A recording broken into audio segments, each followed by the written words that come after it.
Welcome friends. आप सभी का स्वागत है JavaScript tutorial basic to advance series में। आज का हमारा टॉपिक है डिफ़ॉल्ट पैरामीटर्स इन जावास्क्रिप्ट। तो डिफ़ॉल्ट पैरामीटर्स होते क्या है ये हम आज समझेंगे। उसके साथ हम उसका नीड समझेंगे कि डिफ़ॉल्ट पैरामीटर्स जावास्क्रिप्ट में क्यों लगते हैं। उसके बाद हम देखने वाले हैं what are the benefits of default parameters.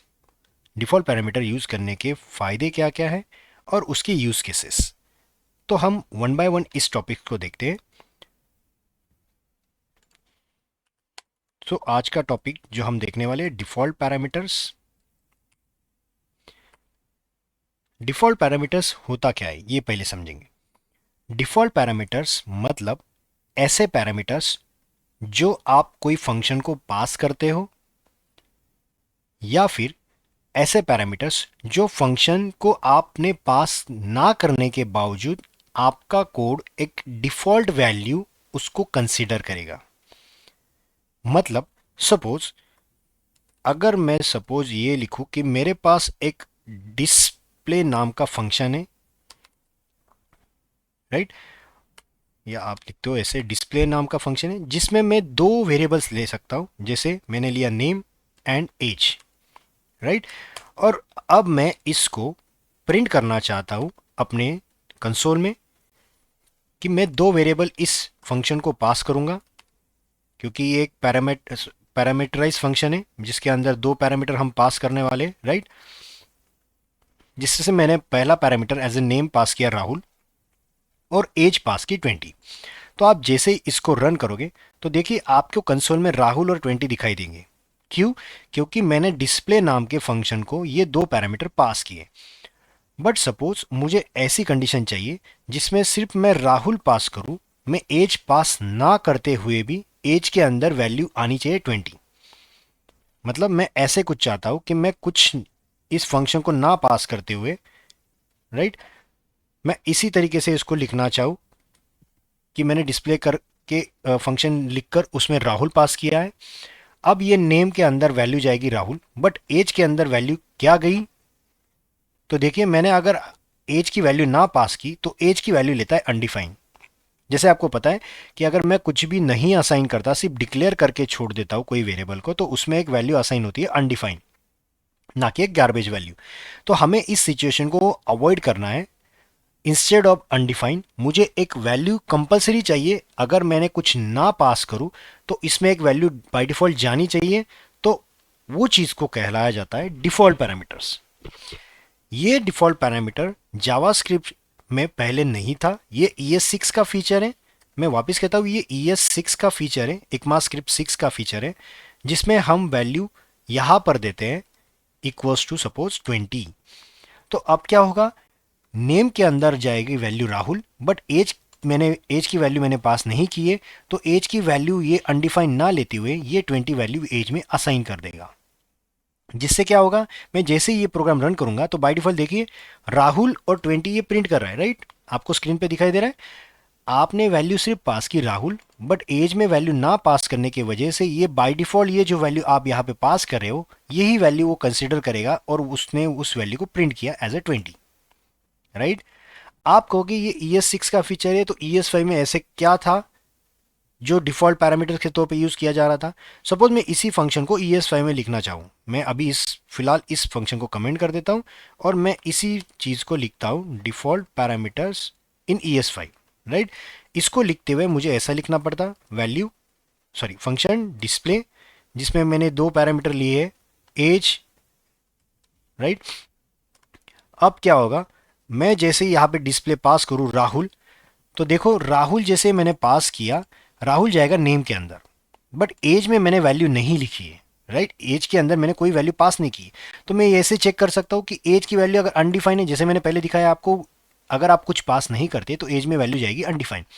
तो मैंने चेक किया एज की value triple equals to undefined है।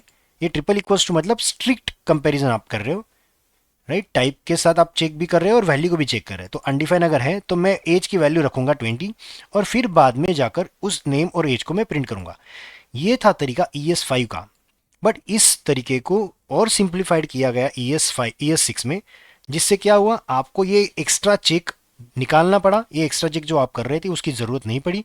इसीलिए आप नॉर्मली ES6 में ये ऊपर वाला फीचर या इस तरीके से आप यूज़ करते हो, राइट।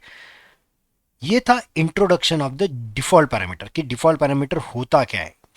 एक मिसिंग पैरामीटर अगर आप करते हो कोई फंक्शन में, जैसे मैंने एज ए मिसिंग पैरामीटर है जो मैंने पास नहीं किया है, तो उसकी वैल्यू कोई डिफॉल्ट असाइन की जाती है जब भी आप फंक्शन को डिफाइन करते हो किसी भी जगह, तो वो चीज़ कहलाती है डिफॉल्ट पैरामीटर। इसके कुछ रूल्स हैं।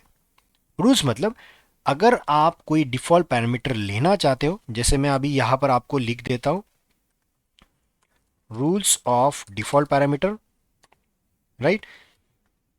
रूल्स क्या क्या है? सबसे पहला कि आप अगर डिफॉल्ट पैरामीटर यूज कर रहे हो, default parameters should be at the end of the parameter list. मतलब डिफॉल्ट पैरामीटर जो भी आप पैरामीटर दे रहे हो, सपोज यहां पे 2 पैरामीटर आप पास कर रहे हो, अगर आप यहां पर सपोज 10 पैरामीटर भी पास करते तो भी आपका डिफॉल्ट पैरामीटर ये हमेशा लास्ट वाला पैरामीटर होना चाहिए, कि मतलब लास्ट से चालू होने वाला चाहिए, इन शॉर्ट, राइट। ये कभी भी पहला एज ए डिफॉल्ट नहीं होगा। मतलब मैं अगर पहली वैल्यू पास करूं तो पहले ही वेरिएबल में जाएगी, ना कि ऐसा होगा कि मैं पहले वाले में कुछ नहीं पास करूं और बाद में आप सोचोगे कि नहीं ये वैल्यू और by default as a default, मतलब आप यहां पर ऐसा नहीं लिख सकते। और ये मैं एज को, सपोज मैं एज की वैल्यू यहां पर नहीं देता सपोज, तो आप ऐसा अगर करोगे तो ये देखिए यहां पर ये चीज नहीं चलेगी, क्योंकि बाय डिफॉल्ट पहला पैरामीटर हमेशा नेम में रिप्लेस होगा, राइट। तो याद रखना default parameter should be always at the end of the parameter list. दूसरी चीज, आप डिफॉल्ट पैरामीटर ये हमेशा,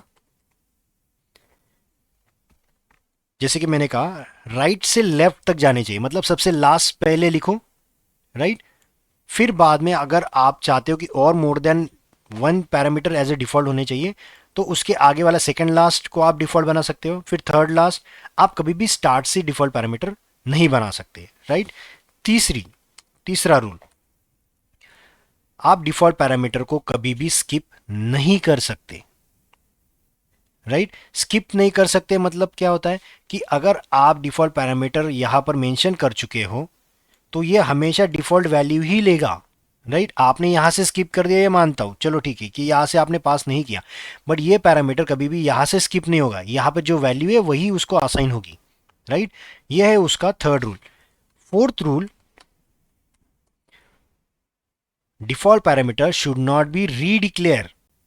अगर आपने ये चीज एज नाम से बनाई है, अगर आप वापस एज नाम से नया अंदर बनाओगे तो वो अलाउड नहीं करेगा, क्योंकि रीडिक्लेरेशन ये कभी भी अलाउड नहीं है। जैसे मैं यहाँ पे लिखता हूँ let age equals to 30, right. ये आपका एरर देगा। देखो आप अगर इसको रन करोगे तो देखिए आपको ये एरर दे रहा है, क्यों? क्योंकि आपने एज ऑलरेडी बना चुके हो, तो आप कभी भी वापस उसी वेरिएबल के नाम से नया वेरिएबल अंदर नहीं बना सकते, क्योंकि ये ब्लॉक वेरिएबल है, ब्लॉक स्कोप है। और आपको पता है कि ब्लॉक स्कोप कभी भी लेट वेरिएबल ये एज ए लेट कहलाएगा, तो लेट वेरिएबल कभी भी रीडिक्लेयर नहीं किया जा सकता, राइट। तो ये है आपका फोर्थ। फिफ्थ, हमेशा की डिफॉल्ट पैरामीटर्स कभी भी आप यूज नहीं करोगे फंक्शन में डिक्लेरेशन के तौर पर। मतलब कोई भी फंक्शन डिक्लेरेशन ये ऐसा है कि मैं सपोज इसको ऐसे लिखूं, फंक्शन डिक्लेरेशन का मतलब जैसे मैंने पहले ही भी बताया था, ये फंक्शन डिक्लेरेशन है और मैं यहां पर सिर्फ ऐसे लिख दूं, राइट। तो अब ये चीज ऐसा नहीं लिखोगे, क्योंकि डिक्लेरेशन में सिर्फ आपको वेरिएबल के नाम देने पड़ते हैं कि कौन से टाइप के या कौन से नाम के वेरिएबल आपके रहेंगे। पर जब भी आप डिफाइन करोगे, जैसे मैंने फंक्शन बॉडी के साथ लिखा है, तो आप वहां पे लिख सकते हो, राइट। और एक चीज, आप जब भी डिफॉल्ट पैरामीटर बनाओगे तो at least one parameter can be a default parameter, at least one I am saying. आप कम से कम एक पैरामीटर डिफॉल्ट बना सकते हो, आप सारे पैरामीटर भी डिफॉल्ट बना सकते हो, इसमें कोई कंपलसरी नहीं है कि आपको सारे पैरामीटर डिफॉल्ट बना नहीं सकते, ऐसा कोई रूल नहीं है। आप सारे पैरामीटर भी डिफॉल्ट यूज कर सकते हो, राइट। अब मैं यहां पे लिख देता हूं आपको ये rule, at least one parameter should be there, sorry, can be declare as a default parameter, right? At least one, at most आप जितना दे सकते हो वो चलेगा। अब डिफॉल्ट पैरामीटर का और एक कंसेप्ट आपको बताना है। मैं ये रूल्स अभी फ़िलहाल यहाँ से कट कर कर ऊपर लिख देता हूँ, मतलब आपको पढ़ने के लिए आसानी होगी। अब सपोज मैंने यहाँ पे वैल्यू दी है डिफॉल्ट पैरामीटर के तौर पर एज 20, राइट? इस लाइन को मैं कमेंट कर देता हूँ। तो आप जैसे ही देखोगे तो यहाँ पे आपको एरर, सॉरी, यहाँ पे मिल रहा है आंसर राहुल एंड 20। अगर मैं इस चीज़ को अब यहाँ पे पास करता हूँ 30, तो आपका आउटपुट क्या आना चाहिए? तो हमेशा याद रखो कि डिस्प्ले फंक्शन को आपने age as a default parameter लिया है। तो अगर आपने यहां पर जब भी फंक्शन कॉल हो रहा है, ये आपका कॉलिंग ऑफ फंक्शन है, राइट? तो जब भी आप फंक्शन कॉल कर रहे हो, जो वैल्यू आप उस फंक्शन कॉलिंग में दे रहे हो वो अगर यहां पर जाएगा तो आपका डिफॉल्ट वैल्यू होगा वो ओवरराइड हो जाएगा, जो भी आपने नई वैल्यू ली है या नई वैल्यू पास की उससे। इन शॉर्ट, आप अगर कोई वैल्यू पास कर रहे हो इस वेरिएबल में जो कि ये डिफ़ॉल्ट वेरिएबल है, तो आप हमेशा याद रखना जो भी वैल्यू आप दे रहे हो ये यहाँ पर जाकर ओवरराइट हो जाएगी। अब 20 वैल्यू ना लेते हुए वो वैल्यू लेगा 30। जैसे मैंने रिफ्रेश किया तो देखो वैल्यू गई 30। तो हमेशा याद रखो कि अगर आप डिफ़ॉल्ट पैरामीटर होने के बावजूद अगर आप कुछ वैल्यू पास कर रहे हो तो वो वैल्यू अपनी डिफ़ॉल्ट वैल्यू ना लेते हुए ओवरराइटेड वैल्यू, मतलब जो नई वैल्यू पास कर रहे हो तो वो value as a default variable को असाइन हो जाएगी, राइट? ये हो गया आपका डिफ़ॉल्ट पैरामीटर का इंट्रोडक्शन। नेक्स्ट, आपका डिफ़ॉल्ट पैरामीटर यूज़ करने का नीड क्या है? जैसे कि मैंने कहा, अगर कोई पैरामीटर मिसिंग है जो आपने यहाँ से पास नहीं किया हो, तो भी अगर आपका कोड आपको चलाना है या फिर विदाउट एरर पास करना है, तो आप उस जगह पर लास्ट पैरामीटर जो कि आप नहीं दे रहे हो उसको आप डिफ़ॉल्ट पैरामीटर के तौर पर ले लो, मतलब आपका प्रोग्राम एरर नहीं देगा, राइट? एरर का मतलब जहां पे वैल्यू अनडिफाइन आ रही है, सपोज आप नहीं चाहते कि वैल्यू अनडिफाइन आए, कुछ तो वैल्यू वहां पे स्पेसिफिक आनी चाहिए जो आप नहीं पास कर रहे हो तो भी, तो उस जगह पर आपको डिफॉल्ट पैरामीटर का नीड होता है, राइट? उसके बाद benefits of the default parameter. Benefits क्या क्या है? बेनिफिट सबसे पहला, आपने जो ES5 में देखा कि ये एक्स्ट्रा कंडीशन चेक की जा रही है, राइट? तो ये एक्स्ट्रा कंडीशन अवॉइड करने के लिए एक्स्ट्रा कोड जो बढ़ रहा है उसको आप अवॉइड कर सकते हो by using default parameter, right? अगर आप चेक कर रहे हो कि वैल्यू अनडिफाइन है या नहीं है तो उस जगह पर आप सीधा डिफॉल्ट पैरामीटर यूज कर लो, मतलब वो डिफॉल्ट वैल्यू ले लेगा। दूसरा, अगर आप चाहते हो कि यूजर को रीडेबिलिटी, आपका यूजर इजीली अंडरस्टैंड कर सके या फिर आपका कोई कलीग, आपका डेवलपर नया इस कोड को इजीली समझ सके, तो उस जगह पर ऐसी चीज़ ना लिखते हुए जो आपने ES5 में लिखा है ऐसे ना लिखते हुए सीधा उस वेरिएबल को बना दो डिफॉल्ट पैरामीटर। जिससे क्या हो जाएगा, अगर वैल्यू पास है तो वो वैल्यू वहाँ पर जाएगी, अगर वैल्यू नहीं पास है तो वो ऑटोमेटिक उस डेवलपर को समझ में आ जाएगा अगर आपने ऐसे लिखा हुआ है कि ये डिफ़ॉल्ट वैल्यू या डिफ़ॉल्ट पैरामीटर के तौर पर यूज़ किया जा रहा है, राइट? ये हो गए उसके बेनिफिट्स। अब सबसे last use cases. Use cases जैसे फॉर एग्जाम्पल मैं एक यूज़ केस बताता हूँ। आप बैंक का एक एग्जाम्पल यहाँ पे लिख सकते हो। एक पर्टिकुलर इंटरेस्ट रेट आपके बैंक के तरफ से या आपके RBI की तरफ से सपोज अप्लाइड है, राइट? उसके बेस पे आपकी बैंक खुद का एक और इंटरेस्ट MICR नाम से कुछ ऐड किए कर दिए। तो एक बेस रेपो रेट होता है, उसके बाद एक बैंक खुद का एक इंटरेस्ट रेट अप्लाई करेगा, फिर जाकर ये कंबाइनली एक इंटरेस्ट रेट कैलकुलेट होगा। तो उस सिचुएशन पे क्या होता है कि बैंक का सपोज रेट फिक्स है, राइट? आप जो भी दे रहे हो वो एक्स्ट्रा चीज़ है, बट अगर बैंक चाहती कि मेरा इतना इंटरेस्ट कंपलसरी होना चाहिए तो उस जगह पे आप क्या करोगे, उस जगह पे आप उस वैल्यू को एज ए डिफॉल्ट कंसीडर करोगे। मतलब क्या, वो वैल्यू आप पास करने की जरूरत नहीं है, बैंक की तरफ से ये वैल्यू कंपलसरी इतनी रहेगी, राइट?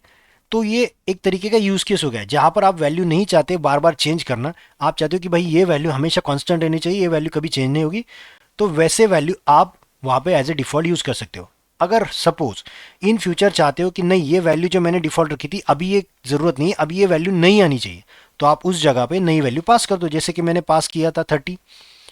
नई वैल्यू पास करोगे तो वो नई वैल्यू लेगा। अगर आप नहीं चाहते कि मैं कुछ वैल्यू पास करूं तो मैं उस वैल्यू को छोड़ दूंगा, उसको स्किप करूंगा। जैसे स्किप करोगे तो वो वैल्यू डिफॉल्ट वाली ले लेगा, राइट। तो ये है एक तरीके का यूज केस आपके डिफॉल्ट पैरामीटर का, राइट।